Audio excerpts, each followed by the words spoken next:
আসসালামু আলাইকুম। আক্তার্স কিচেনে আপনাদের সবাইকে স্বাগত। আজকে আমি দেখাবো ফুলকপি ভাজি। চলুন শুরু করি। ফুলকপি ভাজির জন্য তেল এখানে দেবো আধা কাপ, জিরা দিচ্ছি এখানে 1 চামচ, পেঁয়াজ দেবো আধা কাপ,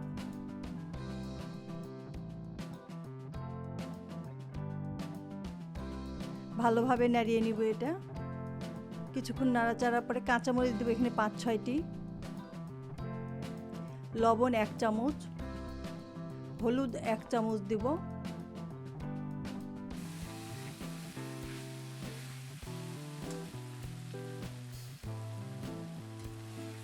আদা রসুন বাটা দেব 1 চামচ,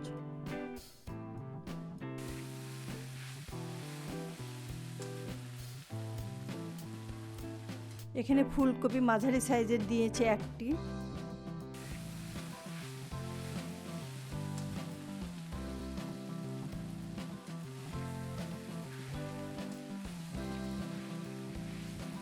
আলু কুচি দিয়ে দিচ্ছি এখানে 1 কাপ।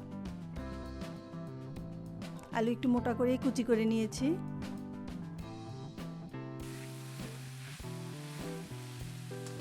এটা ভালো করে নাড়াচাড়া করার পরে একটু সামান্য একটু পানি দিয়ে দিব।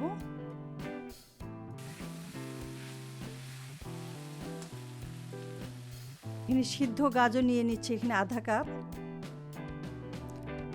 এটা ঢেকে দেব 10 মিনিটের জন্য। 10 মিনিট পরে মাঝে একবার ঢাকনা খুলে ভালোভাবে নেড়েচেড়ে দেব।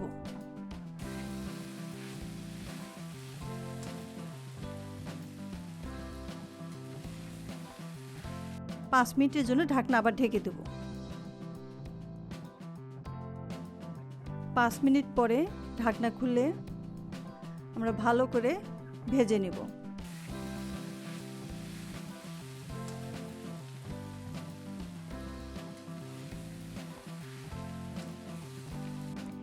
এই ভাজি, পরোটা, নান সব কিছুর সাথে আপনাদের ভালো লাগবে।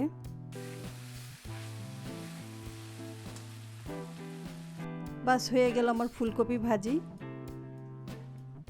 যদি এই রেসিপিটি আপনাদের ভালো লাগে তাহলে লাইক দিয়ে প্লিজ আপনারা সাবস্ক্রাইব করবেন আর আমার চ্যানেলের সাথেই থাকবেন। আর যারা ইতিমধ্যে আমাকে সাবস্ক্রাইব করেছেন তাদের সবাইকে অসংখ্য অসংখ্য ধন্যবাদ। আসসালামু আলাইকুম।